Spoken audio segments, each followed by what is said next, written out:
Bem-vindos à sua rádio. Esse é o podcast Gente que Sente e hoje nós vamos falar sobre um tema muito interessante. Nós vamos falar sobre transição de carreira depois dos 40. E além disso, falaremos também sobre comunicação verbal, comunicação corporal, porque eu estou aqui com um especialista nisso.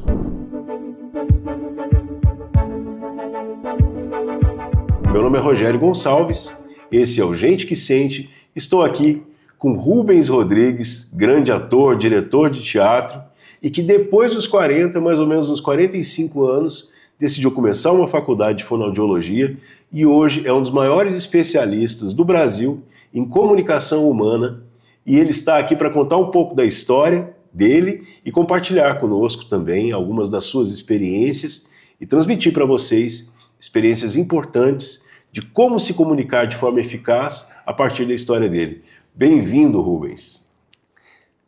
Obrigado, Rogério, pelo convite, né? E muito feliz de estar aqui com você. Meu mais feliz ainda estou eu de estar aqui diante dessa lenda viva, esse grande ícone do teatro goiano e que se tornou hoje um dos maiores especialistas em comunicação do país, viajando pelo Brasil, ensinando as pessoas a se comunicarem melhor, ensinando as pessoas a utilizarem a voz.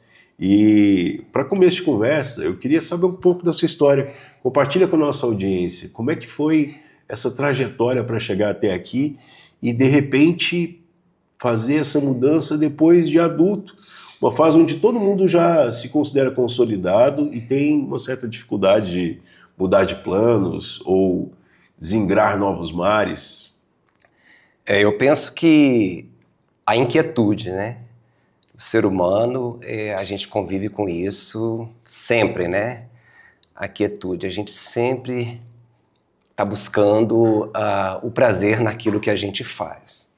E quando a gente começa a perceber que estamos andando numa esteira e que a gente não está evoluindo, né?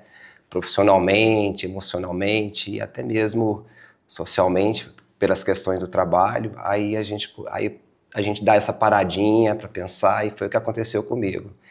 Depois dos 40, trabalhei mais de 30 anos em artes cênicas, comecei na música, na adolescência, e a música, ela sempre foi algo muito presente na minha vida desde a minha infância.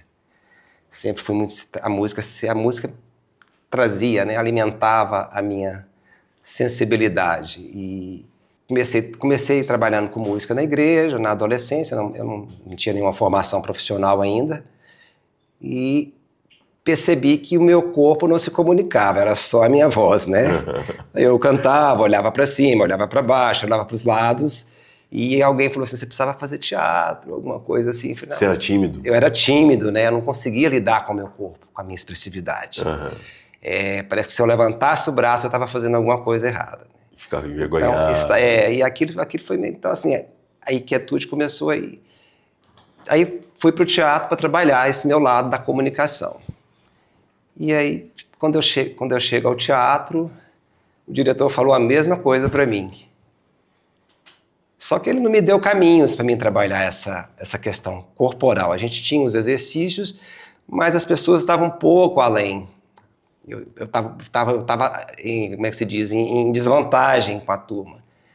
Aí lá vai o Rubens, fiz iniciação ao balé, fiz a dança afro, fiz iniciação ao jazz, tentei sapateado, né, para melhorar a minha expressividade. Então eu estava procurando realmente, eu estava nessa busca, essa inquietação para melhorar a minha comunicação não verbal, que é a questão corporal, que é a questão corporal. E aí eu me apaixonei pelo teatro, porque através do teatro eu desenvolvi a minha intelectualidade, mas eu estava numa busca profissional já nessa época. Eu cheguei a fazer 3 anos de economia. Trabalhou em banco, né? Trabalhei em banco, trabalhei em empresas de petróleo, fui da Marinha, né? Fiz Marinha, fui da Marinha do Brasil. Então, é aquela fase que quando você está jovem, que você está buscando se encontrar. Agora, uma coisa que sempre me acompanhou foi essa questão do outro, né? Sim. Então, eu sempre tive essa questão de querer ajudar, de querer fazer alguma coisa pelo outro. E eu percebi que, através do teatro, o teatro trabalhou várias questões em mim, não só a questão corporal e da expressividade, a dança também, né?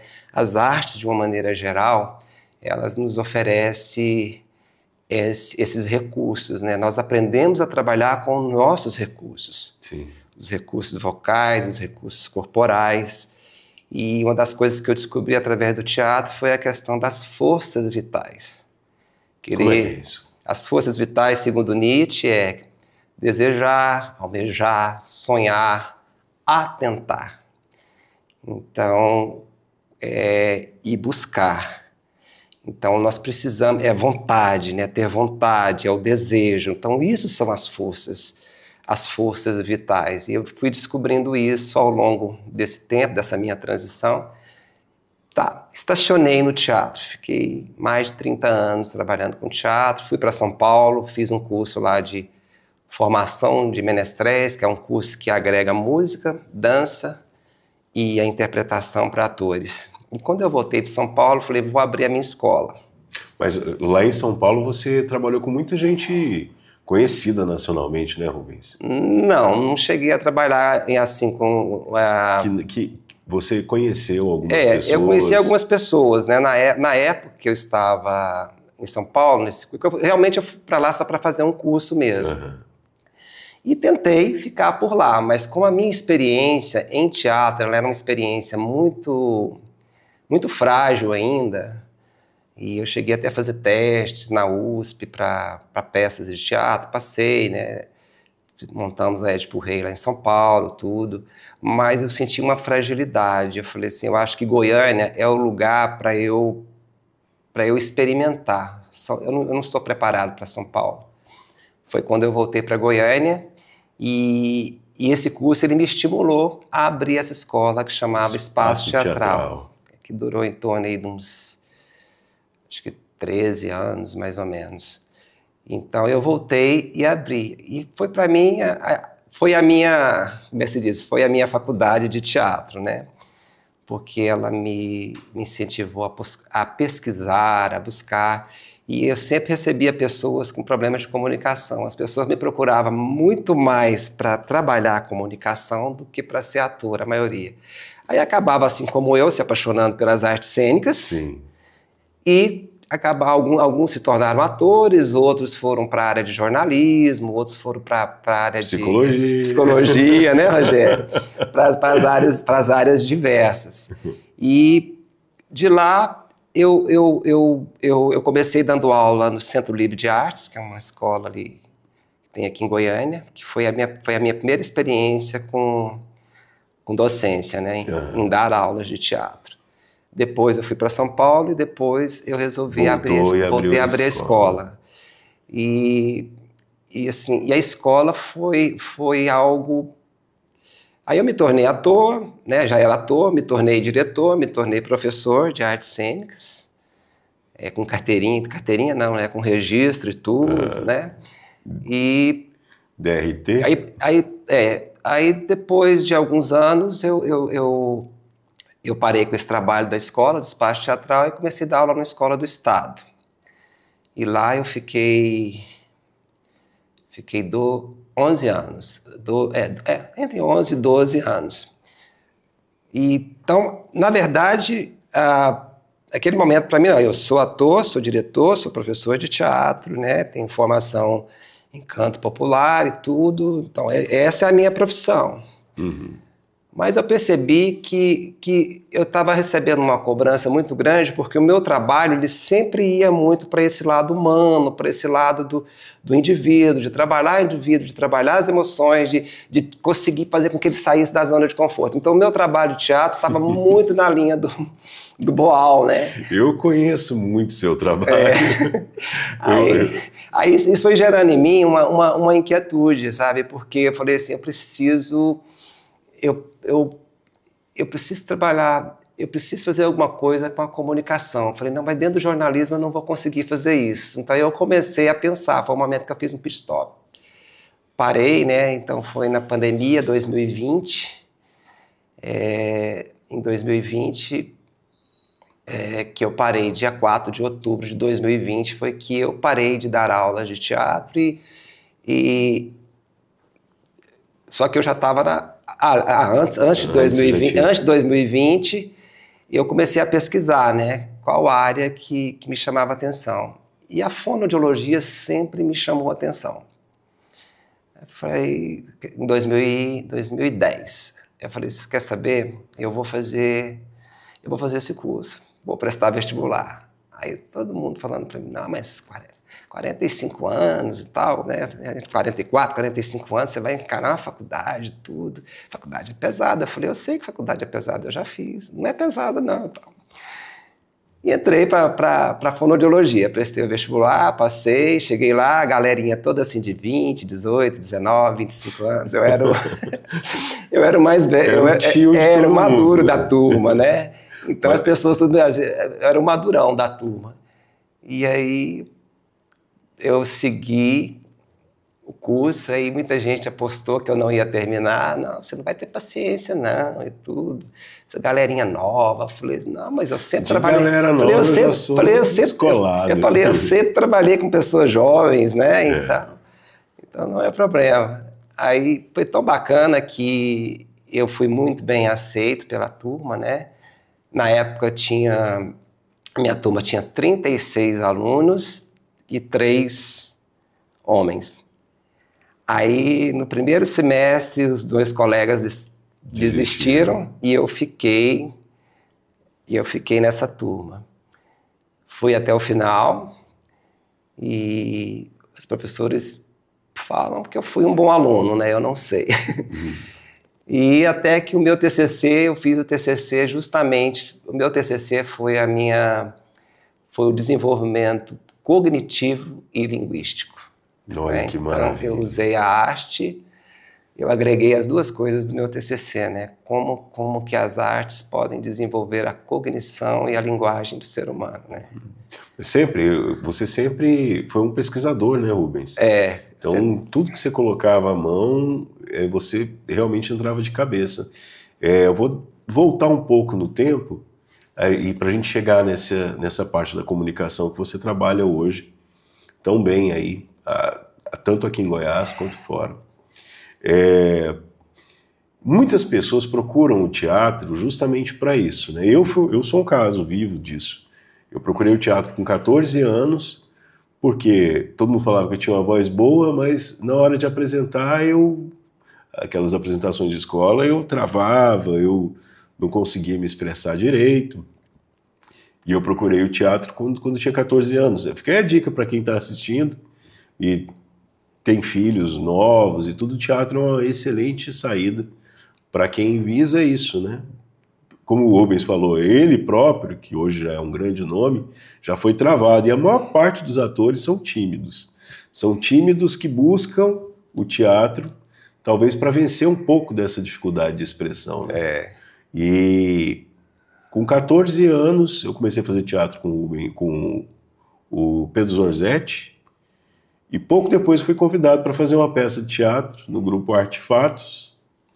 Tinha 14 para 15 anos, e lá eu conheci o protagonista, o Antônio Conselheiro, que era o Rubens, que já tinha uns 15 anos a mais que eu na época. Não parece, mas o Rubens já tem 60, viu?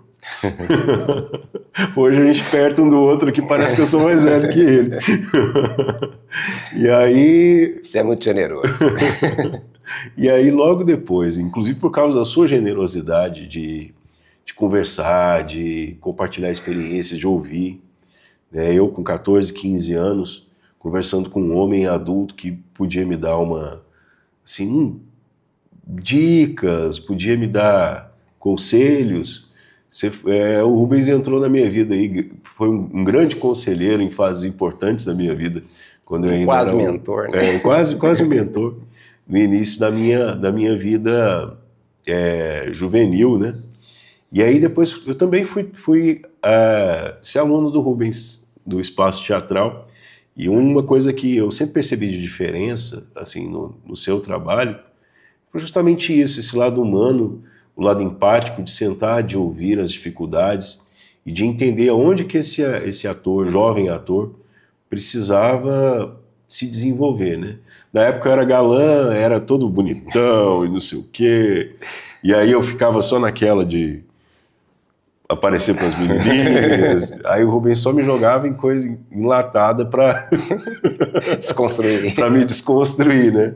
Fazer cena no palco que eu tava fazendo o número 2. Como é que um cara galãozão de 16, 17 anos saía desse lugar para me desconstruir? Isso eu acredito que ajudou demais assim na minha expressividade. Hoje eu sou palestrante, hoje eu sou professor, e essa fase foi crucial para que eu desenvolvesse esse meu lado de comunicação. Então, a gente está falando de teatro, está falando de expressão corporal, mas essa parte das emoções também é muito impactada com a maneira como se trabalha com o corpo, né? Existe a psicologia corporal que está aí, que prova, você citou Jung, né? Carl Gustav Jung. Então tem muitos teóricos, muitos psicólogos que trabalham com o corpo como uma expressão das emoções. Tem coisas, amarras, que parece que só vêm à tona a partir do momento que o seu corpo ele comunica essas angústias, essas dores. E muitos dos nossos traumas estão aqui no nosso corpo, né? Estão na forma como a gente fala, estão na forma como a gente se expressa, né, nas couraças. E eu acho que você percebeu isso também muito cedo, né, Rubens? E com o seu grupo de atores, com seus alunos, você trabalhava tanto o físico quanto o emocional, a expressividade, mas a expressividade que não sai de um lugar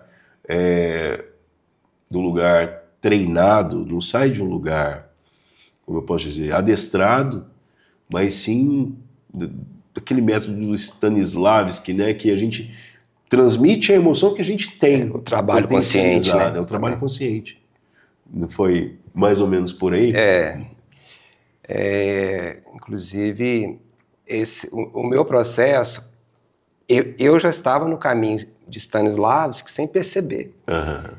Porque eu já fazia essa construção. E quando eu comecei, que eu tive contato com Stanislavski, que foi com um diretor aqui de Goiânia, uma pessoa que eu gosto muito, que é o Nilton Rodrigues, que me deu o primeiro livro de teatro, que foi a construção do personagem. Aí depois eu falei, não, eu vou...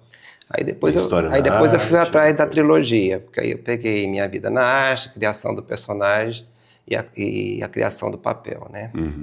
Preparação do ator, criação do papel e construção da personagem. E na construção da personagem você vê muito esse lado que você acabou de falar. Esse lado realmente do trabalho do ator, ser consciente do sentimento, da fé, né? Fé, sentimento. O Stanislavski fala sobre isso, que é a questão da fé cênica. Fé, sentimento da verdade. Da verdade. Né? Que o sentimento, não você fazer uma catarse, pegar o sentimento de uma situação ruim na sua vida e jogar para o personagem, mas você construir a partir disso. E colocar no lugar do personagem. Sim. Se você fosse o personagem, como você reagiria? Então você vai acessar as suas próprias emoções. Isso é um exercício empático, né? Porque empatia não é se colocar no lugar do outro somente, mas é se colocar na dor do outro, no sentimento do outro. Mas no caso do personagem, então para isso a gente constrói um passado, que o presente já é o texto, né? E a gente tem que pensar no futuro. Por mais que ele não apareça na cena e o passado não apareça, a gente constrói isso como base. Então, você construir o personagem você justamente fazer ter essa similaridade com a nossa vida, né? Sim. Nós temos um passado, né? Então, às vezes você tem ali o antagonista, que às vezes a gente chama de vilão. Mas ele só está contrapondo, ele só está contradizendo o que o outro está falando, discordando, né? Que na verdade o antagonista ele é a discordância, né? Então, E é importante. e é importante. Na vida nós somos antagonistas e temos os nossos antagonistas, né? Sim. Então o teatro sempre falou muito comigo nesse lugar. Então sempre quando eu estava lendo alguma coisa, eu remetia para mim, né? Para trazer. E isso facilita muito o nosso trabalho com pessoas. Sim. Porque a gente desenvolve essa leitura, essa percepção, mas a partir da sensibilidade, né? Da sensibilidade. Porque, principalmente quando você começa a lidar com pessoas, ou dentro da arte, ou no consultório, que ela não superou determinadas questões. Sim. Por exemplo, a questão da voz, né? Porque a gente tem a psicodinâmica da voz. Então, uma pessoa que está no velório, ela não vai ter um tom brilhante para falar. Todo mundo fala baixinho, contrito. Numa festa, todo mundo fala alto, sorrindo, então de acordo com a emoção que ela influencia. E muitas das vezes a gente percebe isso no teatro, no trabalho do ator. Ele tem que ser vibrante, mas ele está num lugar que não permite, né? Então existem camadas ali que estão bem sutis. Bem sutis. Então, a partir da nossa percepção, eu uso muito essa expressão quando eu saio com um grupo para a gente fazer palestras, né? Eu falo muitas vezes com os ouvintes sobre essa questão da percepção.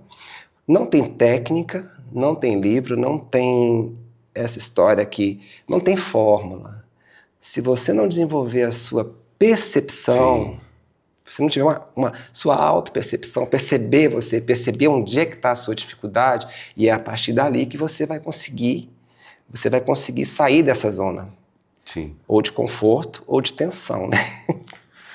Né? Porque nós temos a zona de tensão também, né? Então não adianta você conhecer o outro, desculpa te interromper, mas não adianta você olhar para o outro, você perceber o outro, se você não souber quais são suas limitações, como você age, como você fala, como você se porta. Então, eu percebo que esse ponto foi muito importante para a maior parte das pessoas que passaram pela sua vida, porque foi um trabalho de auto-observação, de autoanálise, de autoconhecimento, porque assim a gente consegue olhar para o outro.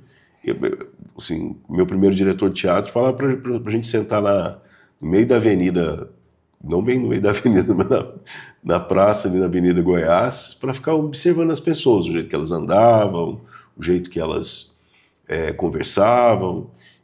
Isso é importante, mas não adianta você olhar para o outro, sendo que você mesmo não sabe quais são suas limitações, senão se vira um jogo de imitação. E quem é você, né?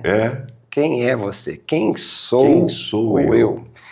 Então essa questão essa foi uma questão que dentro do meu trabalho de ator, tanto é que quando eu faço poesia, quando eu interpreto poesia, uma vez eu fui num lançamento de um livro e me pediram para interpretar uma poesia, né?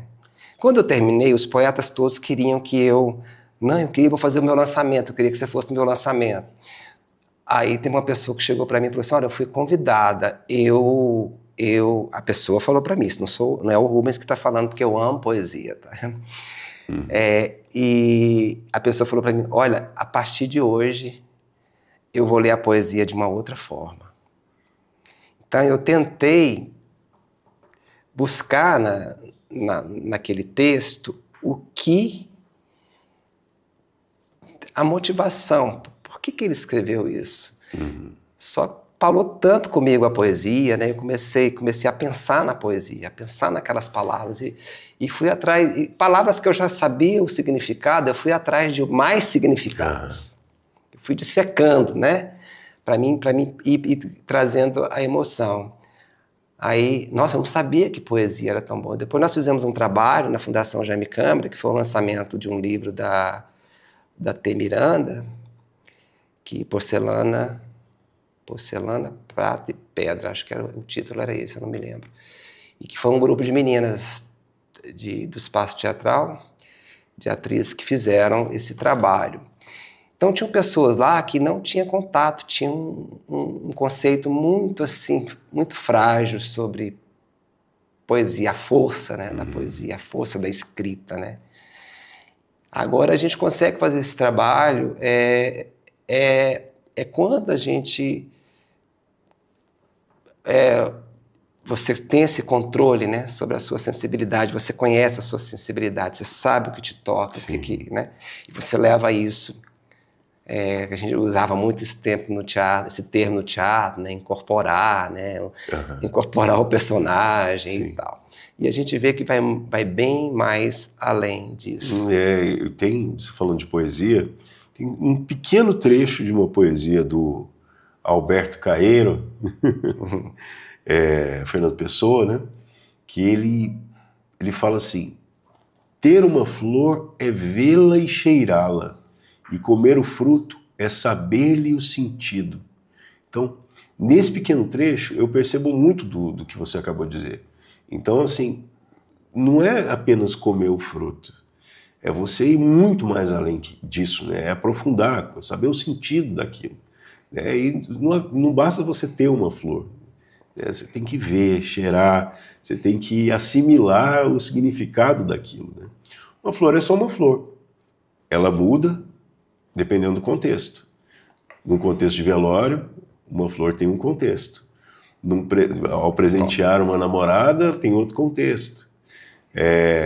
Um palco de uma formatura. Um palco, né? De uma formatura, tem uma flor. Tem um significado. É só uma flor. Mas é o significado que a flor tem. Né? Então, o sentido que a gente dá para as coisas vem dessa sensibilidade de perceber a partir de uma experiência mais profunda. Né? E o Pessoa também tem um poema que eu gosto de recitar, posso? Claro. Essa questão que eu falei da percepção, que a gente falando de autoconhecimento, ele fala: hoje que a tarde é calma e o céu tranquilo, quero considerar-me e ver aquilo que sou, e o que sou, o que é que tem. Olho por todo o meu passado e vejo que fui quem foi aquilo em torno meu. Salvo o vago e incógnito desejo de ser eu mesmo, de meu ser me deu. Como páginas já relidas, vergo a minha atenção sobre o que foi de mim, e nada de verdades em mim albergo, salvo uma ânsia sem princípio e fim. Que maravilha. Eu gosto muito do Pessoa. Ele sabe falar das nossas... E assim, só fala... Ela é contextualizada por essa poesia, né? Por esse poema. Porque é essa ânsia que te mantém, assim, sempre querendo aprender, sempre... Tanto é que foi essa ânsia que, aos 45 anos, fez com que você desse esse passo.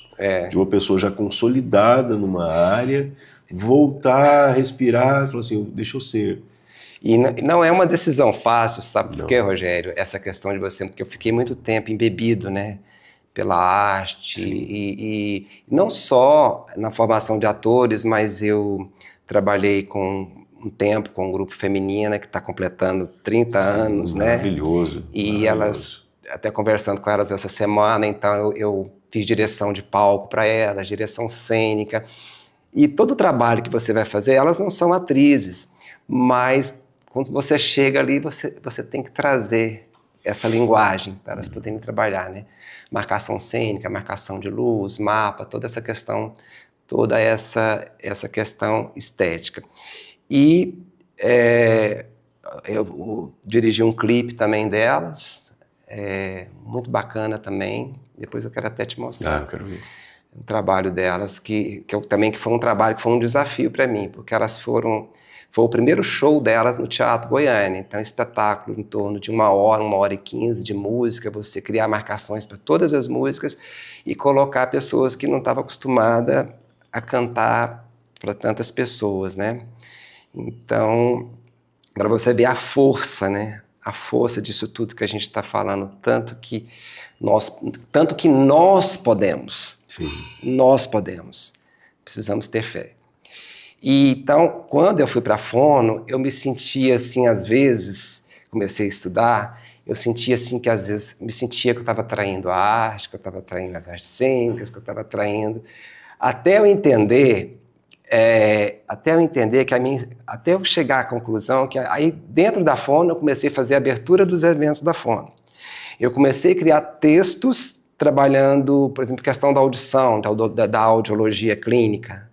Então, nos eventos eu fazia performances, né, para as pessoas cuidar da audição, não usar tanto fone de ouvido, né, tanto que isso prejudica, isso pode provocar uma perda auditiva, uma perda neurosensorial, porque você estaria aquela pressão, né?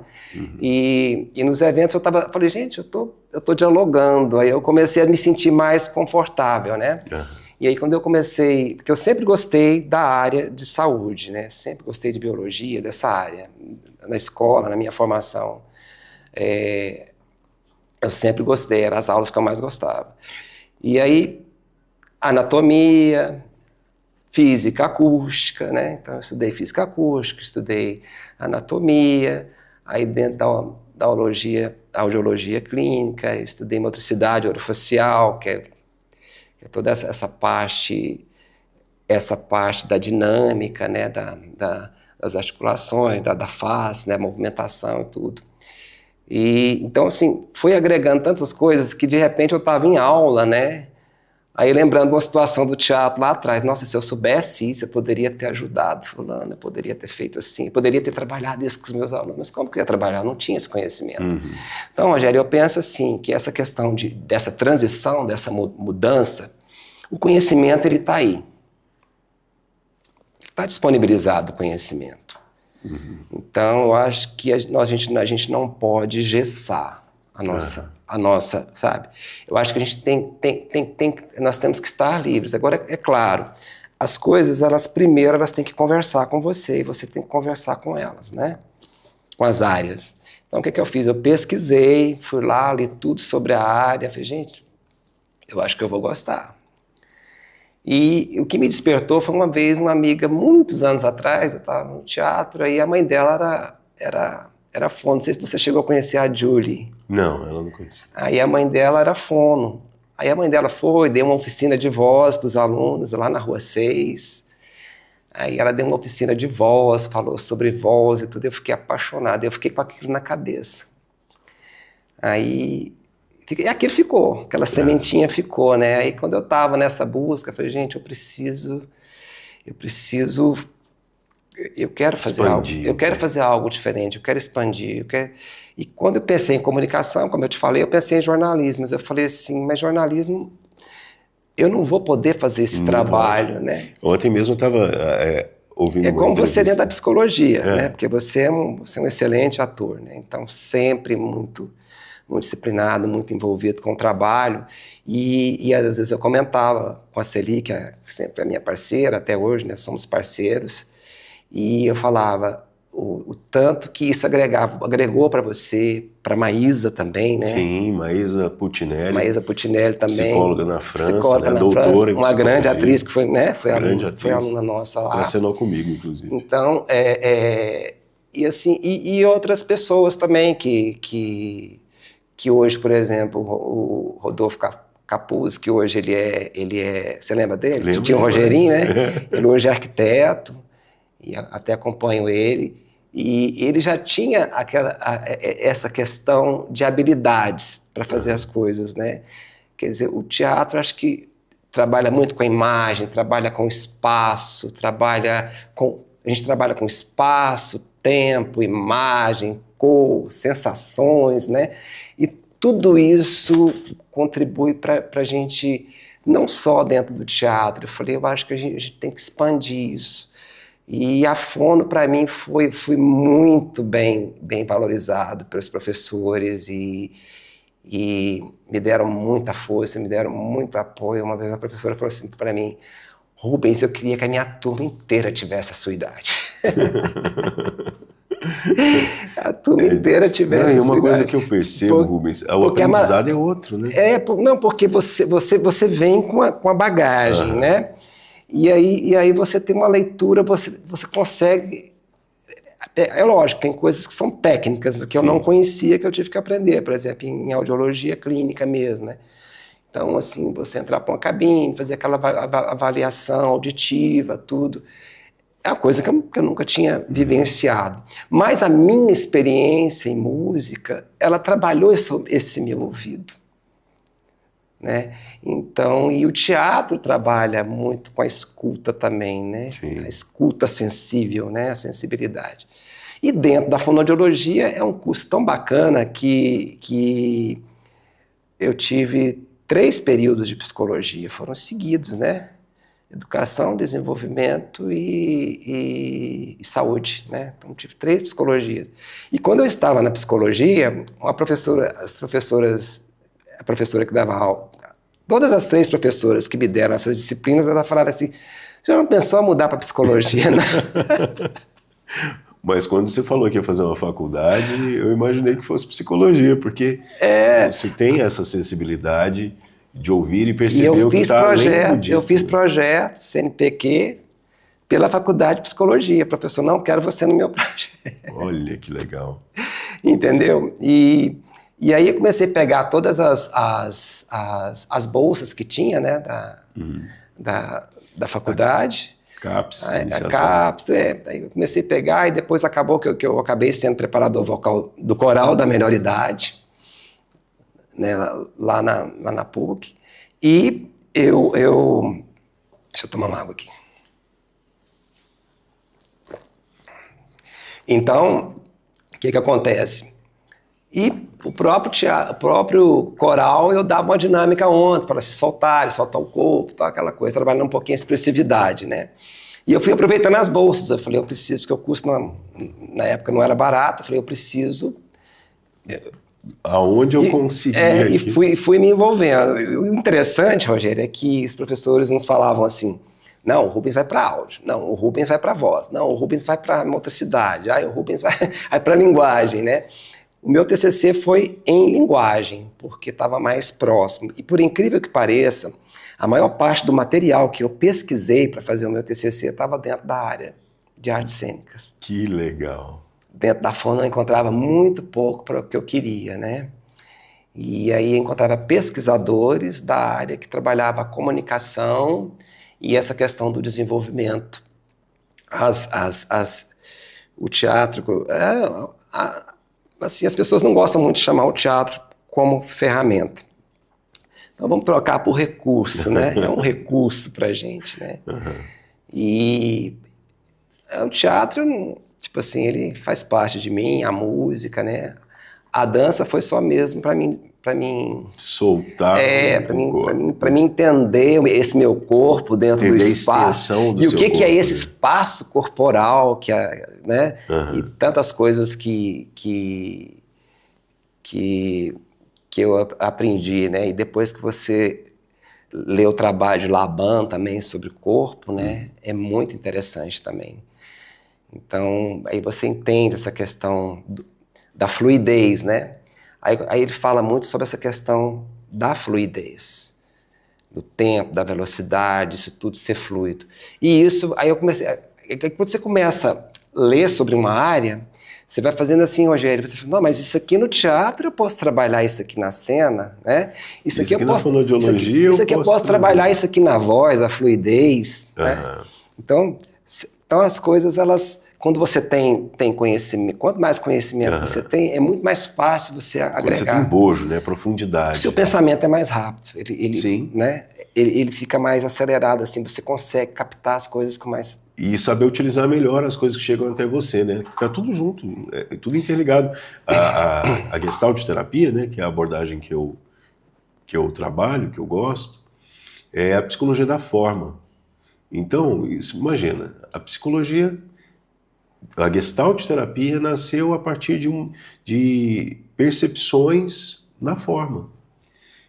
E tudo foi agregando e chegou assim, a uma filosofia, uma forma de fazer psicologia que tem um tripé existencial, fenomenológico, humanista. Então a gente bebe, por exemplo, da fonte do Zen budismo. A gente bebe de várias fontes.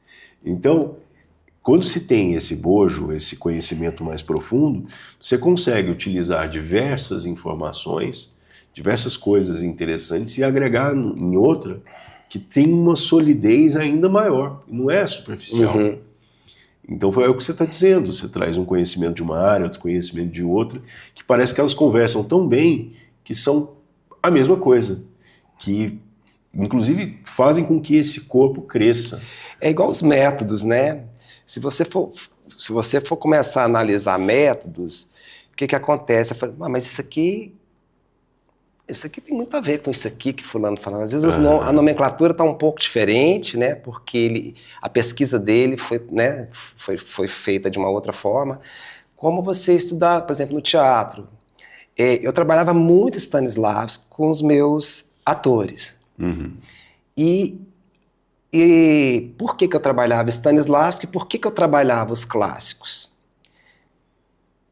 Por quê? Primeiro, hoje eu entendo isso dentro da fonoaudiologia, porque eu trabalho com voz.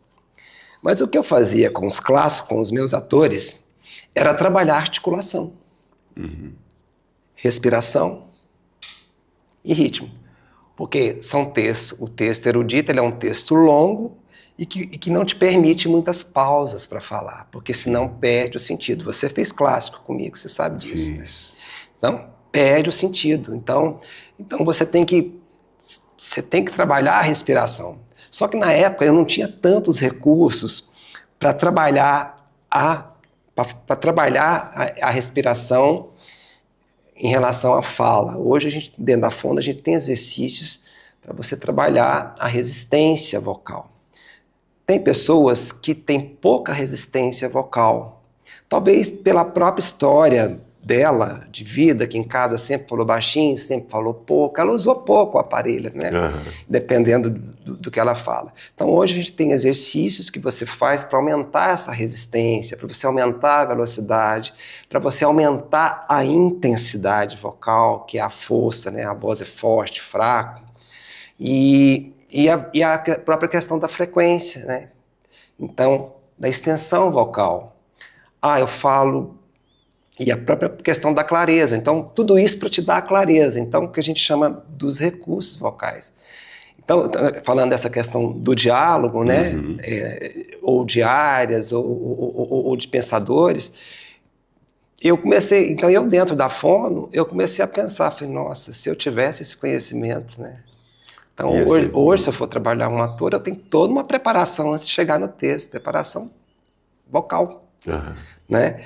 Justamente por isso, porque você entende melhor, assim, fisiologicamente, os recursos, né, vocais e os parâmetros vocais. É o que eu tenho trabalhado hoje no consultório. As pessoas me procuram muito porque querem aumentar a intensidade vocal, porque elas não conseguem falar muito baixo, não conseguem falar numa altura, não conseguem trabalhar a intensidade, não conseguem ter tanta força para projetar, para que essa voz reverbere no espaço, né?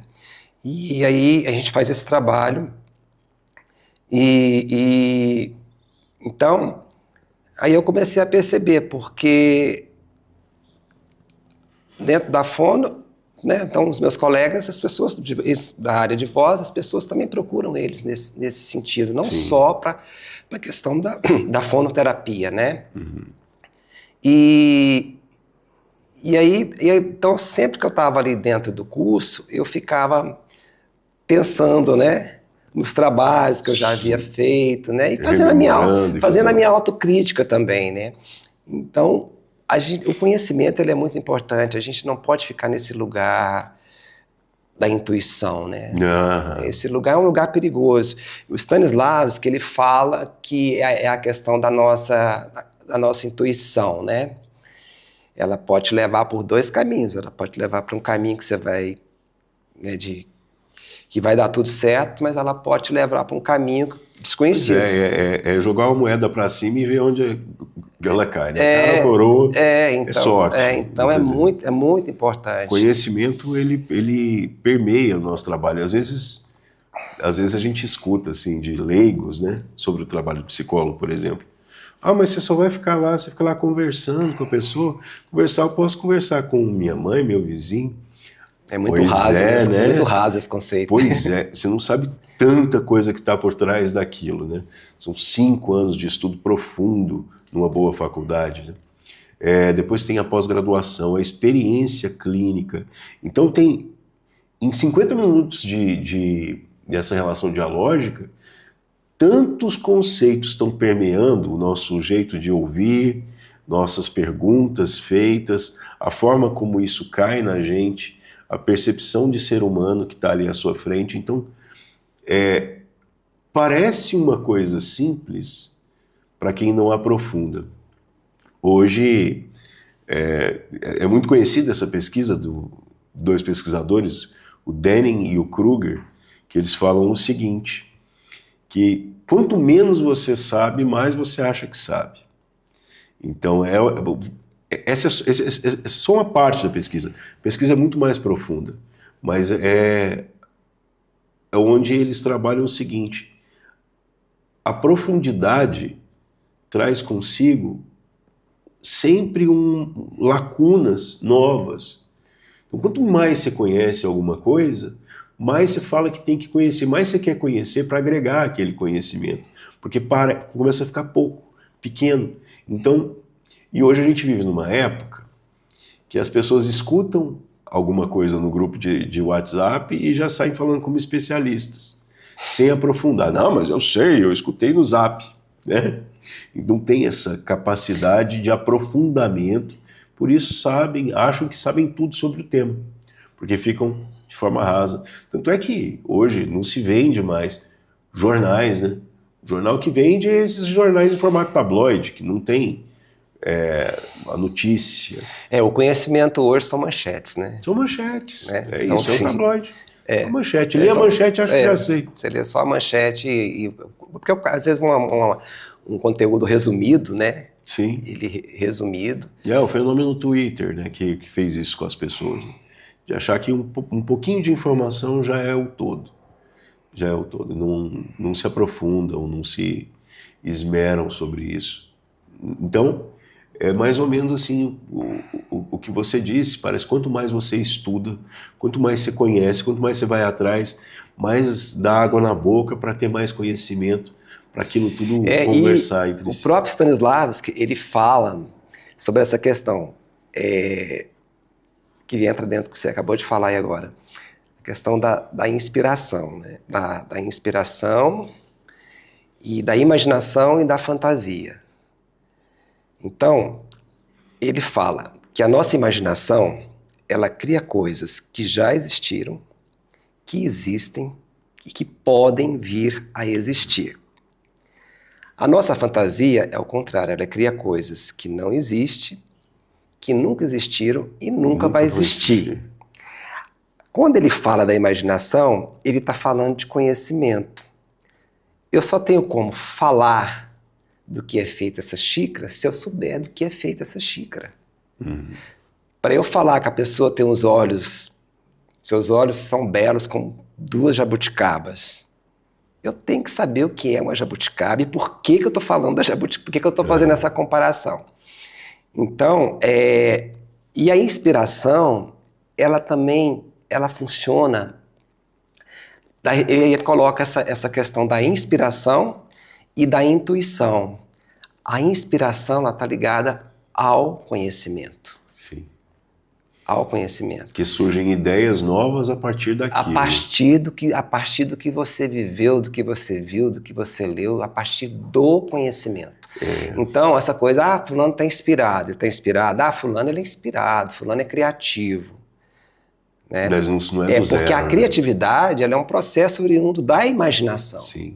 E se a imaginação está ligada às coisas que existem, que eu vivenciei, que eu vi, então quanto mais eu experimentar, quanto mais eu buscar o conhecimento, mais inspiração e mais eu vou trabalhar essa questão do imagético. É interessantíssimo. Eu acho que isso acaba fazendo um meia-culpa para a área de psicologia.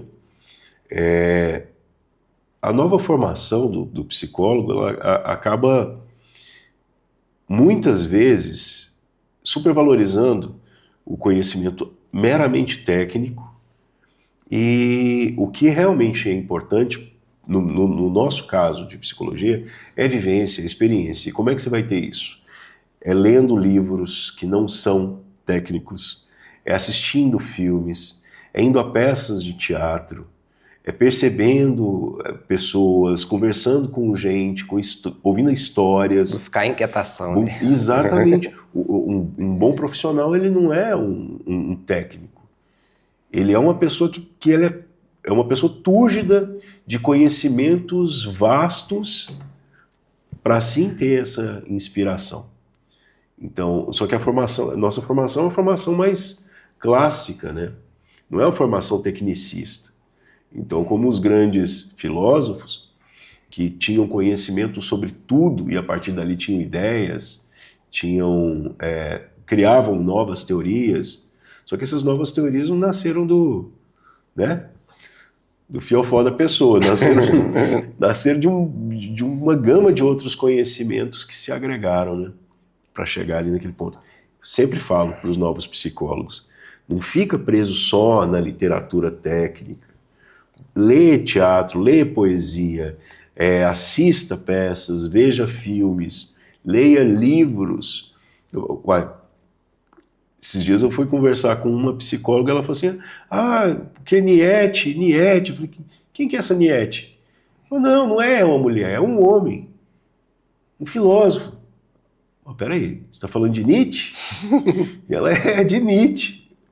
Puxa vida, então a pessoa só ouve falar, não aprofunda nas ideias, né? E eu acredito que, por exemplo, você chegou onde você chegou porque essa mente inquieta não fez com que você simplesmente ficasse preso em método, mas você sempre buscou, assim, se informar profundamente sobre o mundo que estava ao seu redor. Eu fui da geração, eu sou da geração, assim, na minha infância, assim, falando da minha infância. Primeiro, meus pais eram pessoas muito simples, mas de um caráter, de uma resiliência fantástica, meu pai e minha mãe. Pessoas muito resilientes, tinham muita empatia, e eu era uma criança muito observadora. E observava o tanto que como que eles lidavam com o outro. Uhum. Tinha dia que eu chegava e falava, mãe, a senhora não pode colocar uma pessoa que é parente da vizinha, para dormir aqui dentro de casa, né? Às vezes eu ficava pensando aquilo, né?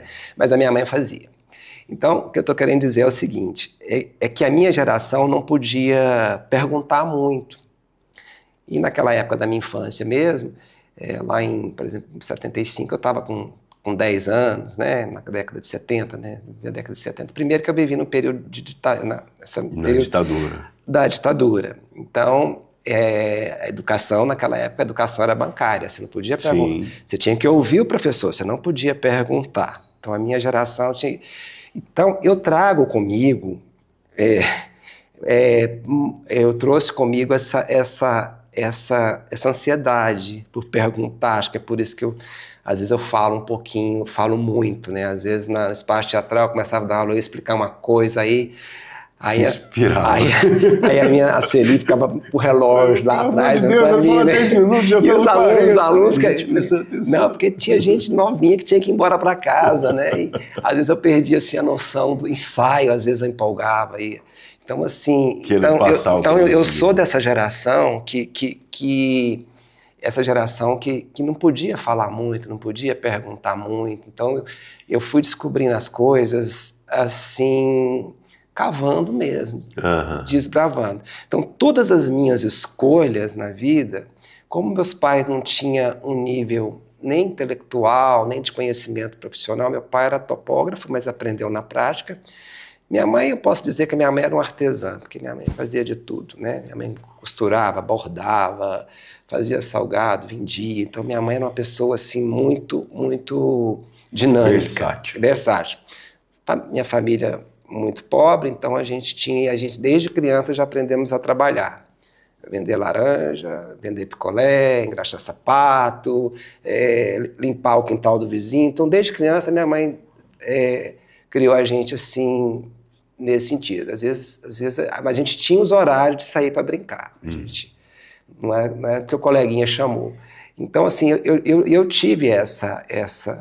Aí eu fiquei assim com essa questão do brincar em déficit, né? O teatro trouxe isso de volta para mim, Você né? retomou a brincadeira. Retomei, por isso que eu fazia muita brincadeira com os alunos, porque eu sabia que muitos alunos não tinham passado por aquela vivência, né?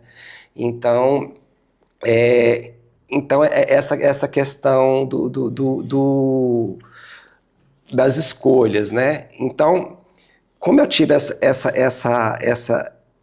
gente está falando dessa inquietação de buscar o conhecimento, eu lembro na faculdade que eu fazia tanta pergunta para uma professora lá de anatomia, porque eu olhava, que como eu gostava muito de anatomia não é uma matéria fácil, assim, né, para quem estava muito tempo sem estudar. Sim. E aí, às vezes, eu fazia essa pergunta, eu olhava na grade o que ela ia dar na próxima aula, eu ia para a biblioteca, eu pesquisava, e aí anotava todas as perguntas que eu tinha. Quando ela entrava no assunto, eu estava com as perguntas todas engatilhadas, né? E um dia ela reclamou, né? Ela reclamou lá na coordenação, na sala dos professores, numa reunião dos professores. Fiquei sabendo que tinha uma professora lá que era muito ligada a mim, né? Me contou depois. E foi até engraçada a situação, porque ela falou assim, não, o Rubens está atrapalhando a minha aula. Ele pergunta demais, e perguntou coisas que eu não tinha como responder. Ela falou, mas você não precisa responder, você não é a dona do saber, né? Aí os professores foram unânimes, Rogério, eles falaram assim, pois eu acho que ele enriquece, agrega demais as minhas aulas. Agrega demais as minhas aulas. E aí, isso aí tipo assim, foi 8 contra 1, né? Nada contra a professora, não, e tal. Aí mas ela chegou para mim, ela já tinha me pedido, né? Aí eu peguei e parei a não... Passou a não perguntar. Não, tem que respeitar, né? Ela é uma líder de sala, tudo. Aí eu passei a não perguntar e os alunos começaram a te instigar. Por que você faz esse tanto de pergunta? Eu falei, não, porque eu estudo o conteúdo que ela deu, aí eu sempre perguntava para ela, professor, aí ela sempre colocava lá no quadro, o que seria, na próxima aula a gente vai falar sobre isso. Tal. E eu fazia isso com todas as disciplinas, porque eu tinha essa dificuldade, Rogério, como eu estava mudando, eu estava numa área diferente, eu tinha essa dificuldade de eu não queria me decepcionar com a minha escolha. Eu sabia que não seria fácil, né? Então mergulhou de cabeça. Eu mergulhei de cabeça e foi até o final do curso. E no final do meu curso eu tive que lidar com meu pai, assim, fase final, desenvolveu Alzheimer, a minha mãe teve AVC e era eu que lidava com eles, levar ao médico, levar para fisioterapia e fazendo TCC, aí a cama do lado com meu pai, eu na mesinha de cá no computador, e assim... Você deixou tudo para cuidar deles. Noites e noites sem dormir, e falei assim, aí cheguei para os professores e falei, olha, eu vou terminar o curso. Apesar de, eu vou terminar o curso. E o que eu penso assim, primeiro, Deus, que eu sou uma pessoa de muita fé, eu tenho muita fé desde criança, eu sou apaixonado por Deus. E segundo, os meus professores, que foram muito bacanas comigo. E então as questões das oportunidades, Rogério, elas estão aí. E eles me deram muita força no final. Porque eu precisei desse suporte, incentivo, né?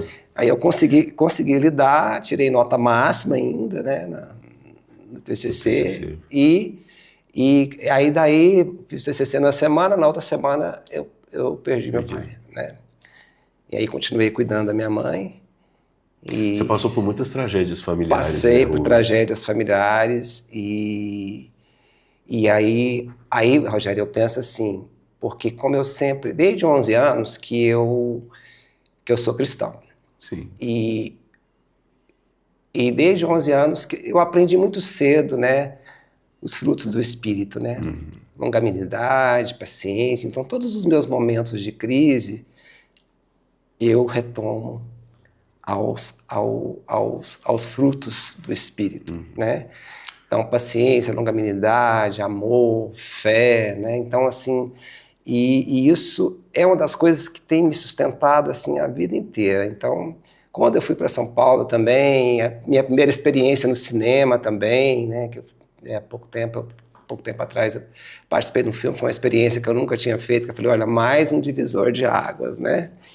E a gente percebe que a resiliência, até a resiliência, ela é um divisor de águas na nossa vida. Ela pode ser um divisor de águas, né? Porque a gente pode ficar ali naquele lugar, né? Ali muito tempo, né? Muito tempo, fermentando a situação. O próprio Jung já falou que você disse que não importa se você cai, o que importa é se você se identificar com o chão, né?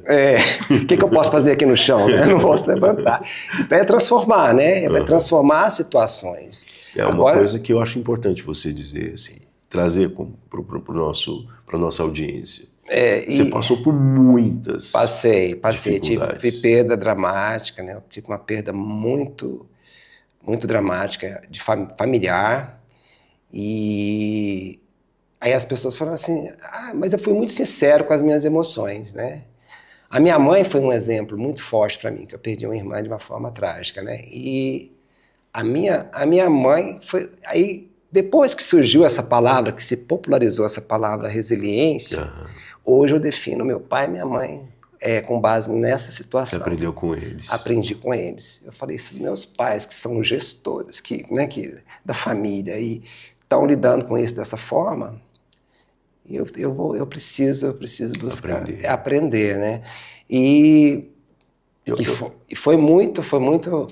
Acho que foi a pior fase, assim, né? A pior parêntese da minha vida. Você estava com teatro aí, com a escola de teatro? Isso, eu estava começando com a escola, foi em 96, né? Então eu estava começando com a escola.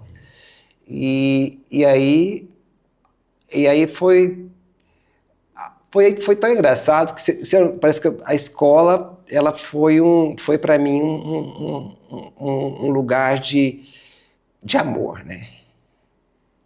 Fui muito amado. Ainda é. Ainda é, Rubens. Grande homem, uma pessoa fora de série, além de um tremendo profissional.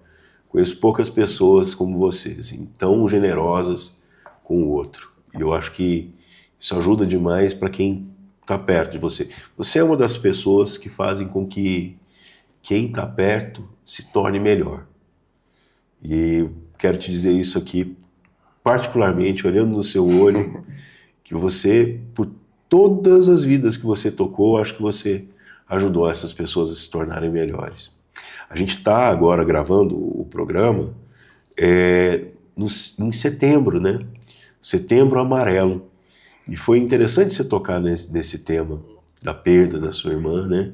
Porque a depressão é uma coisa, assim, que precisa ser conhecida pelas pessoas, porque às vezes a gente vive um impacto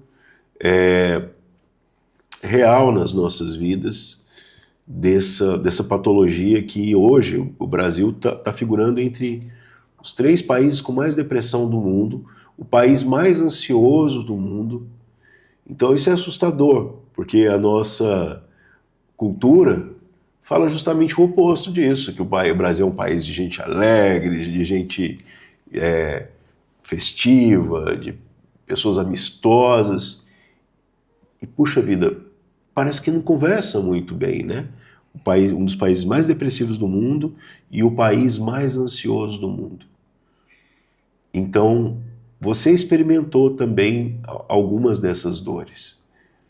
E o que você pode falar para a nossa audiência sobre isso, sobre o sofrimento emocional, sobre depressão, sobre ansiedade, e que dica que você dá para quem está nos assistindo? Rogério, acho que você estava, né, na época, né? Sim. E, olha, se a minha história, se eu não tivesse, não querendo aqui falar não estou falando de religião, não estou falando de igreja, mas de fé, sabe? Porque foi um momento que eu tive que testar a minha fé.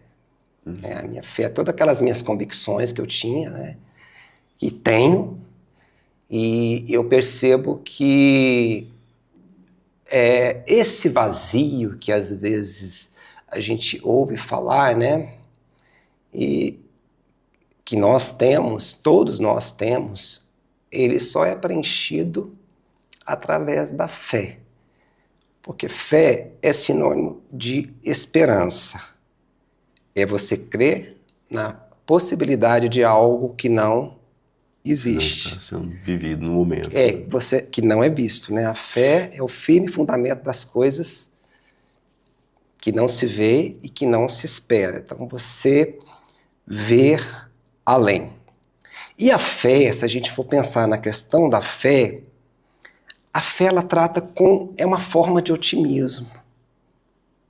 Então você crê que as coisas vão mudar, que isso vai mudar. Agora, não basta crer. Tem que viver. Temos que agir, né? E foi o que eu fiz na época.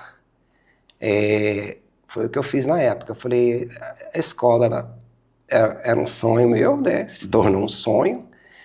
E eu falei, tem pessoas... Em momento algum eu pensei, não vou fazer mais nada. Eu tive aquela fase realmente do luto. Eu cheguei a procurar um médico. Eu procurei um médico porque eu não conseguia dormir, eu não conseguia comer. Aí o médico falou, olha, eu vou passar um remédio para você, você vai tomar por tantos dias, eu não me recordo, uns 15 dias mais ou menos. Não, ele falou para mim, vou passar o remédio, você não vai tomar, você vai esperar. Como eu já tinha um caso na família, ficou com medo de aquilo ter sido um gatilho para mim e tal. Por causa da minha sensibilidade, né? Porque eu muito sensível, né? A família ficou preocupada comigo porque eu sou uma pessoa muito sensível. E você não vai tomar. Vamos esperar uns 15 dias. Aí eu levei, ele me deu até uma amostra grátis. Levei e falei assim... Todo dia eu olhava o remédio antes de dormir, né? Eu vou esperar aí uns 15 dias, mas eu não esperei 15, esperei 20, esperei 25. Não que eu sou contra as pessoas tomarem um remédio, mas é porque algo dizia dentro de mim que aquela nuvem... Você precisava passar por aquilo. Que eu precisava passar. E a melhor coisa que eu fiz, Rogério, foi viver o luto. Sim. Não tomei nenhum medicamento, não sou contra. Eu acho que tem pessoas que realmente precisam, né? Tem essa carência, né? Tem essa carência de determinados neurotransmissores. Tem pessoas que realmente precisam, né? Não, mas no meu caso, algo dizia, era mais forte dentro de mim, sabe? Mais forte. Aí eu parei a pensar, falei, mas espera aí, eu não posso ficar. Eu tenho que sair daqui, porque minha irmã não vai voltar. Né? Aí passou 20 dias e tal, aí no 23º dia, eu tenho um cálculo direitinho, eu comecei a reagir. Aí eu falei assim, hoje eu vou para a escola. E fui para a escola. E o que eu achei tão bacana, assim, dos meus alunos, é que ninguém veio me perguntar, veio me questionar, veio querer saber o que aconteceu. O pessoal só te transmitiu o amor. Só me receberam. Aquilo para mim foi ótimo. Foi ótimo. Então, assim, foi de uma coerência. Quer dizer, eu tinha uma turma com 5 adolescentes, uma turma de adolescentes com uns 10 mais ou menos, que era a sua turma, né? E uma turma de pessoas acima de 45 anos. As 3 turmas que eu tinha na escola.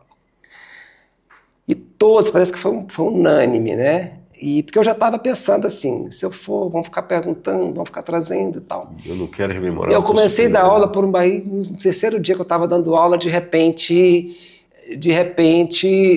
parece que naquele momento que eu estava ali trabalhando com os alunos, foi dissipando. Foi dissipando, e eu fui entendendo, né? E aí, mais lá na frente, uma aluna chegou para mim, a Lucy, não sei se você lembra dela, veio conversar comigo, né?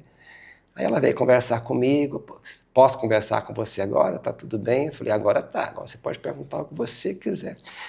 Eu respeitei e fui respeitado nesse momento, né?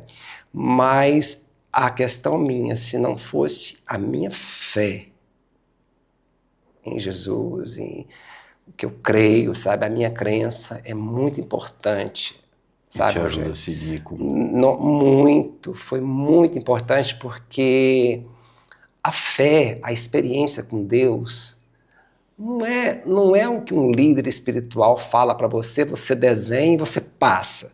Se você não tiver, você pode até ficar numa igreja 20, 30 anos, ou sei lá, numa religião, alguma coisa, 20, 30 anos, que você vai estar no superficial. Você protocolar, né? Exatamente, protocolar. Você vai estar fazendo atividades.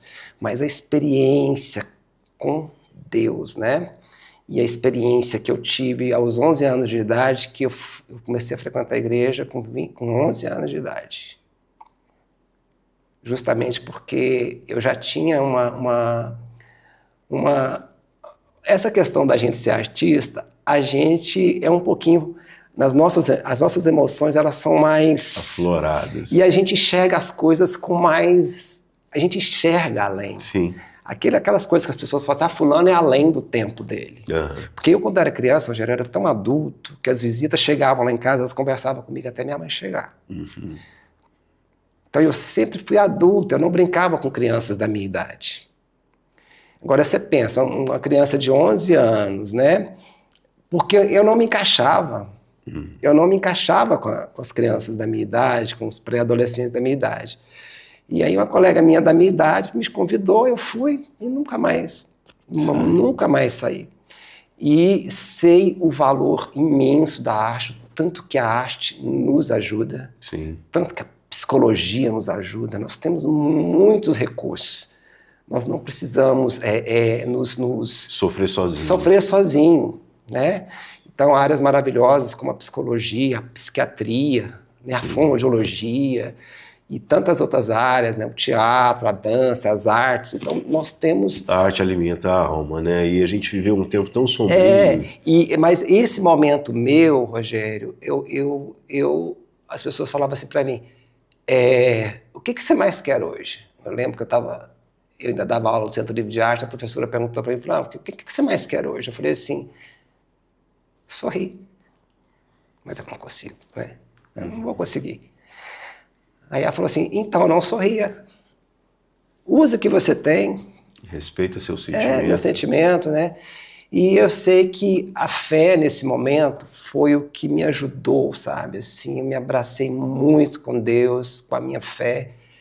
E eu falei assim, Jesus fala, no mundo tereis aflições, tende bom ânimo. Ter bom ânimo é resiliência. Sim. Você buscar essa força é a resiliência. Saber que cada dia no mundo tereis aflições, quer dizer, nós teremos aflições sempre. A nossa vida não é aquela coisa linda ali do Instagram. Não, que é legal, eu acho bacana no Instagram as pessoas postarem, né? Estarem bonitas, faz bem pra gente, mas nós não podemos perder a nossa, que nós começamos falando no início da conversa, a nossa percepção. Né? Nossa percepção. E também não ficar ancorado, né? Não ficar ancorado. No lugar da dor.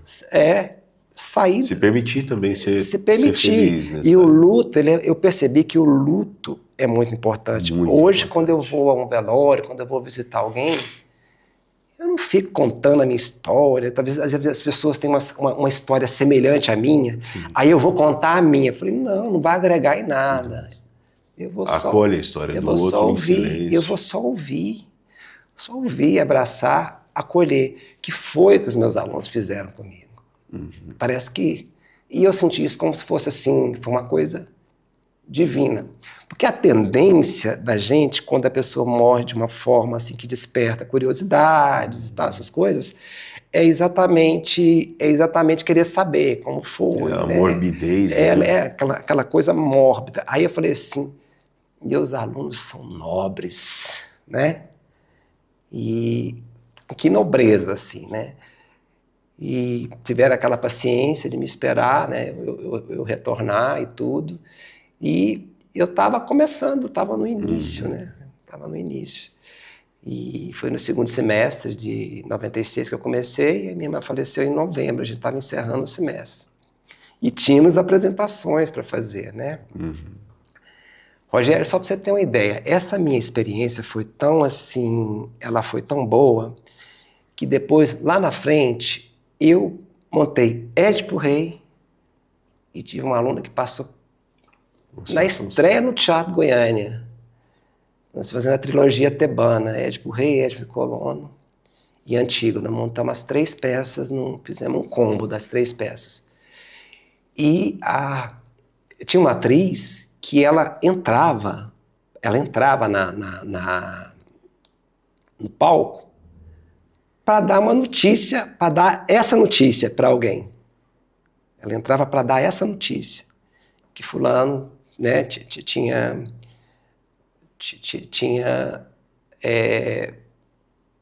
provocado, né, a perda da própria vida.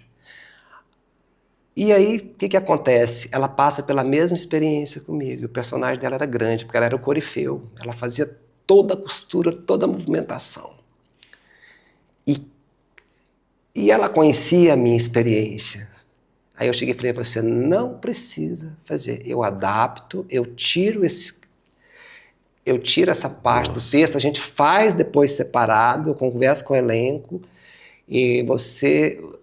Ela deu uma notícia que ela própria viveu. Ela tinha que dar essa notícia. Meu Deus. Só que na semana ela passou por isso. Né? Ela passou por isso. E aí o que aconteceu? Aí aconteceu, eu falei assim, eu não pensei no espetáculo, não pensei em nada, pensei nela, né?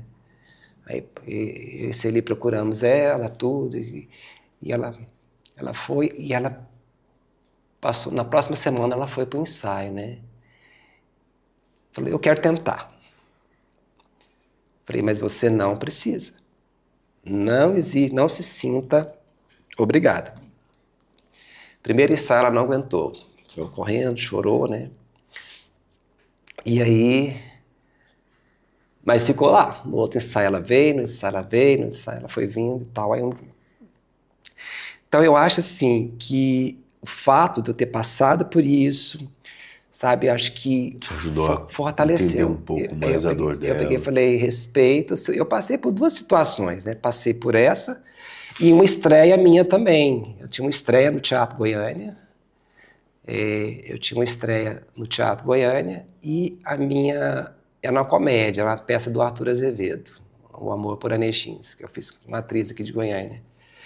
Na época foi uma grande atriz aqui de Goiânia, Mireille Araújo. A gente atuamos em alguns trabalhos. E aí o que aconteceu? Eu era super apegado à minha avó, só que não foi nada que aconteceu com a... Foi natural. Foi morte natural. E eu dormia uma noite sim, uma noite não com a minha avó. E minha avó todos os dias me pedia para morrer. Né? Aí a única coisa que eu fazia por ela era orar e dar o conforto. Minha pessoa não tem como, deixa ela em casa, que ela está muito fraquinha, ela pode pegar infecção e tudo. E aí eu dormia uma noite sim para revezar com a tia minha e a outra noite eu dormia em casa. Aí, véspera da estreia. Aí, assim, e uma noite antes da estreia, foi a noite que a minha avó mais falou coisas demais para mim, que aquilo ficou na minha mente o dia inteiro, Rogério, o dia inteiro. Aí eu falei, vou ter que fazer. E eu contava essas histórias para os alunos, né? Falei, gente, essa questão... E você fez a peça mesmo? Fiz a peça e era 3 dias. Aí no último dia para fechar, a minha avó faleceu, né? E foi o dia que as pessoas mais riram da minha interpretação. Olha só. Porque eu falei... Fazendo comédia e... Fazendo comédia e tendo que fazer essa... distinção. Desconectar, né? Desconectar, né? Então, então, já como nós temos áreas no cérebro, né? Você colocou dentro da caixinha ali. Eu falei assim, e se deve ter algum lugar para mim guardar aí, depois eu abrir e pegar. E fiz. Só que quando eu terminei, né? Quando eu terminei, as pessoas iam me cumprimentar, as pessoas me cumprimentando, eu estava longe, né? E aí foi assim, foi essas experiências de luto. E outra coisa também, uma das coisas que acontece na vida da gente, quando a gente tem uma perda, principalmente essa da minha irmã, porque eu era o confidente da minha irmã, só confiava em mim, ela contava as coisas dela. Eu era o irmão, Eu era o Rogério dela. Então, assim, para mim foi muito difícil, porque à noite eu liguei para ela. Nós conversamos, acho que quase 2 horas no telefone. E eu senti uma coisa muito estranha, sabe, assim. E eu não dormi a noite inteira, e de manhã eu fiquei sabendo, né? Então, mas o que a gente percebe também, Rogério, nessas situações, que eu acho que todas as coisas da vida, a Bíblia fala, todas as coisas cooperam para o bem daquele que ama a Deus. Então, eu sempre nos meus momentos, esses momentos meus, eu me apego a essas promessas, né? E aí, o que aconteceu? Eu quero dizer o seguinte, nesse momento você vê você conhece a sua família. É um momento que você sabe quem é a sua família. É na dor que nós percebemos com quem a gente conviveu a vida inteira. Foi ali que eu comecei a perceber a reação de cada irmão, da minha mãe, do meu pai, dos meus tios, dos meus primos. Foi nesse momento de dor extrema que eu consegui, falei assim, agora eu sei quem é a minha família. E a partir dali, houve uma mudança até nesse sentido. Mas porque daquilo que a gente falou no início, essa palavra ela é muito importante. Percepção. Sim. Se a gente não perceber, Rogério, a gente não consegue agir, a gente não consegue transformar. Passa batido. Nós precisamos desenvolver. Porque às vezes essa coisa, eu não quero ver. Eu vi, sabe? E a gente hoje vive pelo culto da felicidade, né? Tudo é felicidade, é alegria, a gente tem que anestesiar os sentimentos. A própria Bíblia fala, você está falando disso, né? Que é melhor a casa do luto do que a casa da festa, porque na casa do luto existe a reflexão. E é tão engraçado porque a minha irmã estava passando por essa crise e um momento assim também, Rogério, que as pessoas, por exemplo, elas ficam achando saídas mágicas para a depressão. Eu tentando levar a minha irmã ao médico e uma força contra. Vai te passar remédio, você vai ficar dependente, você vai ficar bomba, você vai ficar isso, vai ficar aquilo, né? E eu falei, e aí a minha irmã começou a frequentar a igreja, ela estava bem. Aí chegava pessoas lá, passava um pouquinho, minha irmã desmoronar. Então foi uma luta difícil para mim e eu comecei a falar muito com Deus, né? Todos os dias para que Deus protegesse ela, né? E outra coisa também, além dessa leitura que você faz da família, eu fiz das pessoas, né, próximas, né, que condenam, que falam tanta coisa, chegaram para mim e falaram assim para mim, por que você não fez nada? Pelo amor de Deus. Né? Então, que bom que você não pegou essa culpa. Não peguei. Teve uma pessoa que falou para mim que Deus ia me cobrar o sangue da minha irmã. Eu falei, como assim? Tá louco. Como assim? Como assim? Aí eu falei assim, como assim? Não estou entendendo, né?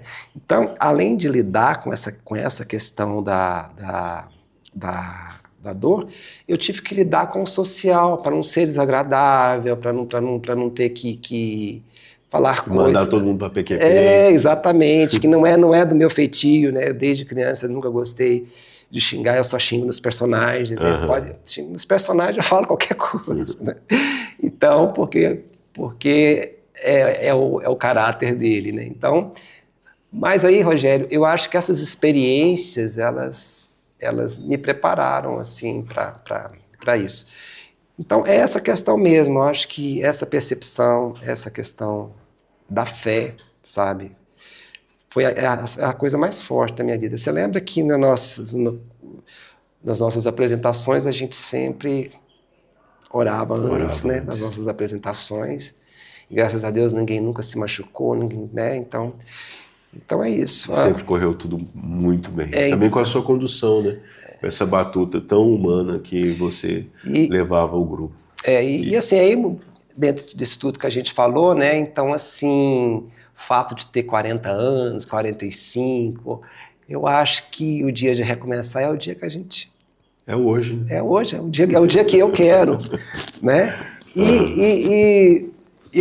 nós estamos aqui para aprender, né? Então a gente não pode fazer até o último suspiro. Aquele ditado que fala que pau que nasce torto morre torto. Isso é uma besteira.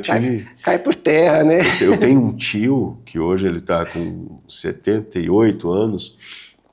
Ele foi superintendente geral da Caixa. Ele foi uma pessoa assim muito importante e nunca se satisfez com o curso que ele fez de administração. Assim que ele se aposentou, já estava com seus 60 anos, ele decidiu começar a faculdade de Direito. E formou, atuou, montou escritório de advocacia e segue a carreira. E nunca é tarde para você saber o que você quer. Rogério, é uma coisa interessante. A nossa mente, ela é tão assim, é tão rica, nós temos uma riqueza tão grande, que a primeira palestra que eu dei, que eu comecei, o pessoal me convidou para... Na verdade, eles me convidou para ser um talk show, para mim entrar no meio da palestra. Aí eu levei um baterista para fazer um trabalho de corpo com o pessoal e tudo. E eu preparei, eu fiz um trabalho, fiz slide. Não quero que você use nada disso, tal. Falei, tá. Fiz da maneira que eles queriam, o pessoal gostou e tudo. Aí na segunda palestra eu já reivindiquei. Falei, não, eu quero meu lugar de fala. Eu quero meu lugar de fala. Aí a primeira palestra formal minha foi em Brasília, né? E então essa questão que a gente está falando aqui do enfrentamento mesmo, do novo, né? Porque o novo, ele realmente mexe com a nossa estrutura. A gente tem aquela coisa que a gente fala no teatro, né? Medo de arriscar, medo do julgamento, né? O que vão pensar, o que vão falar. Falei assim, se você não falar, ninguém vai pensar nada. Importante que pense alguma coisa, né? Então não é fácil, mas quando você passa, quando você supera, como eu superei essas fases difíceis na minha vida, e continuo, né? Continuo nessa questão todos de superação. Os dias da vida. Minha primeira experiência agora no cinema foi assim. Me deram o texto, eu dei o texto separado do ator. O ator não estava aqui, estava no Rio. Aí ele veio do Rio para cá para gravar. Encontrei com ele no dia da gravação. A hora que eu apresentei a personagem, a diretora falou, não é nada disso que eu quero. Não é nada disso, eu quero assim, eu quero uma coisa meio assim e tal. Eu falei, pô, mas eu queria uma leitura. Eu queria uma leitura de mesa, mas eu acho que ela me deu um presente, que foi o desafio, sabe? Não condeno ela por isso nunca, porque ela me deu uma oportunidade de crescimento. Então, desafios, oportunidades, não pense. Se alguém está te dando uma oportunidade, é porque algo bom, algo que interessa a ela viu em você. E é isso que ela quer. Então não pense nada, pensa depois. Experimenta, né?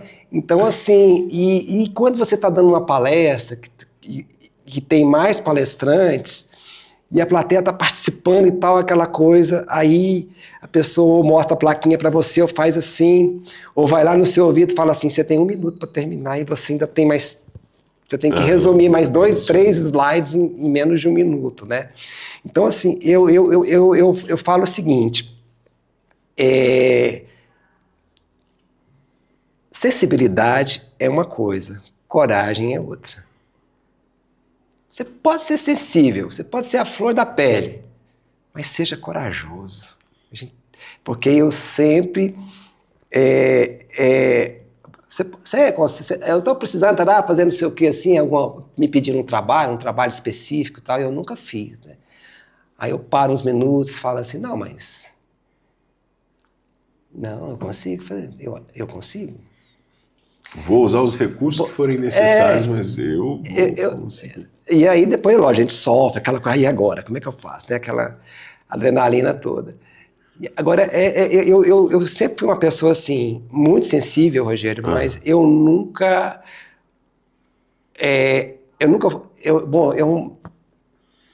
Eu não me vejo frágil, não me vejo uma pessoa covarde, você está entendendo? Então, sensibilidade não é sinônimo de covardia. De fragilidade ou covardia. Não é. Não é a fragilidade, não é a covardia. Sensibilidade é a forma que a sua mente, que o seu coração recebe as coisas, né? Então, você olhar com sensibilidade e tudo. Porque Eu acho que fragilidade acho que nós temos que ser sensíveis a tudo. Né? Mas que tenhamos coragem para enfrentar e para se posicionar, né, também. Principalmente com relação à fé, Rogério, sabe? Falar de Deus, crer em Jesus, crer na salvação de Jesus, crer do sacrifício de Jesus. Então, assim, eu não tenho... Eu sempre levantei essa bandeira porque a minha vida é um mar de rosas, né? A minha vida, como diz o ditado, né? Tá tudo maravilhoso? Não tá. Tudo maravilhoso, não. Mas eu, à noite, Rogério, todos os dias, à noite, quando eu deito na minha cama, e por tanta coisa que eu passei, eu agradeço a Deus todos os dias pela proteção, pela moradia, pelo alimento, pelo calçado. Todos os dias eu agradeço. Mas eu não consegui, o cara cancelou comigo aquela palestra, não teve, tal. Foi hoje. Existe um propósito nisso. O mais importante, o que eu preciso, eu tenho.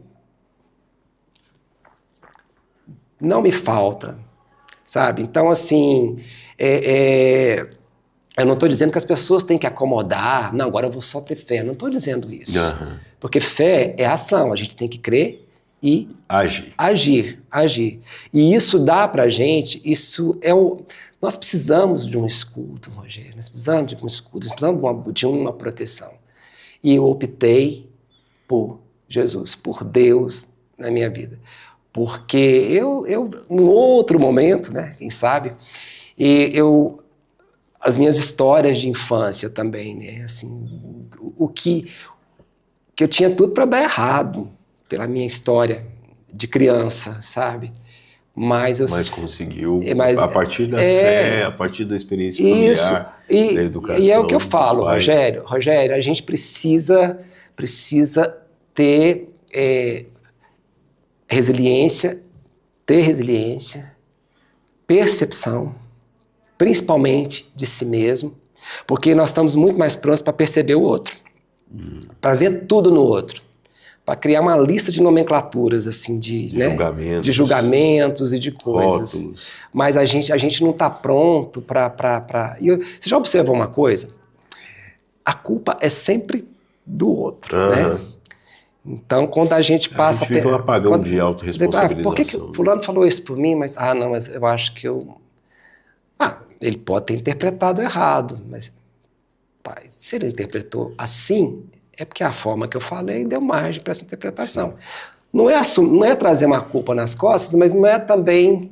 delegar para o outro, porque assim você não se desenvolve, né? Quando dentro da comunicação... não se melhora.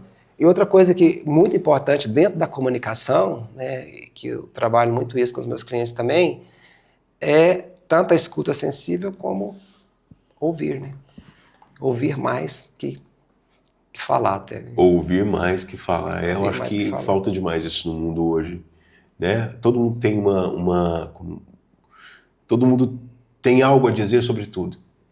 E muitas vezes eu acho que exercitar isso de ter o que escutar, ouvir com atenção, ouvir com a disposição de assimilar exatamente o que a pessoa está dizendo, não só esperar ela falar para você, falar depois, né? Porque a maior parte da escuta hoje é assim. Né? E aquela coisa também, você pode estar convivendo com a pessoa que você acha que ela é a pior pessoa do mundo.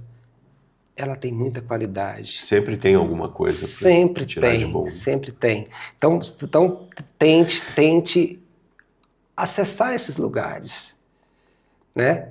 Então, a gente não, eu acho que isso que faz a vida ser mais colorida, as diferenças. Né? Rubens, foi maravilhoso ter você aqui, poder ouvir suas histórias, poder aprender tanto com suas experiências, aprender tanto com essa sua trajetória, e eu espero que toda a nossa audiência tenha conseguido acessar essa pessoa que você é.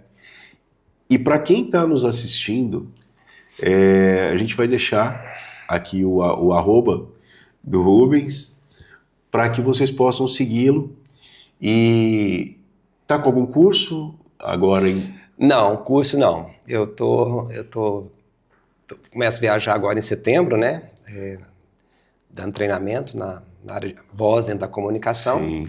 E estou ali, atendo ali no CCL, posso falar? Aham, No claro. CCL, ali na Portugal, em frente ao bar do peixe ali. Olha, maravilha. E aí eu faço atendimento ali. Se você quer melhorar a sua expressividade corporal, vocal, né? E estou à disposição para a gente bater um papo lá e ver onde... Seu contato vai estar na nossa descrição e eu espero que todo mundo que precisa aprender a se comunicar melhor, precisa aprender a usar melhor sua voz, seu corpo, se posicionar um pouco melhor publicamente, procura o Rubens, que esse cara ele é especialista. Eu posso dizer, porque se vocês estão vendo esse cara se comunicando aqui, muito disso tem a mão do Rubens para me ajudar, que me ajudou muito nesse processo de autoconhecimento e de expressividade. Rubens, mais uma vez eu agradeço sua presença, agradeço você ter aceitado esse convite, que eu sei que sua agenda também é bem corrida, e muito obrigado. E muito obrigado não só pelo podcast, muito obrigado por fazer parte da minha história e por ter me ajudado a me construir enquanto comunicador, enquanto terapeuta e enquanto homem. Obrigado, meu Você irmão. também, Rogério. Você contribuiu muito para a minha história, viu? Obrigado. Pessoal, um forte abraço e desejo que vocês tenham uma ótima semana, porque semana que vem nos encontramos novamente aqui no Gente que Sente, na sua rádio, com Rogério Gonçalves. Forte abraço. Gostou do vídeo? Aqui no Instituto Suassuna nós ajudamos você a alcançar seus objetivos com uma educação ativa e atuante. Oferecemos pós-graduações em psicologia, tanto online quanto presenciais. Saiba mais visitando o nosso site www.institutosuassuna.com e diga sim para o seu futuro.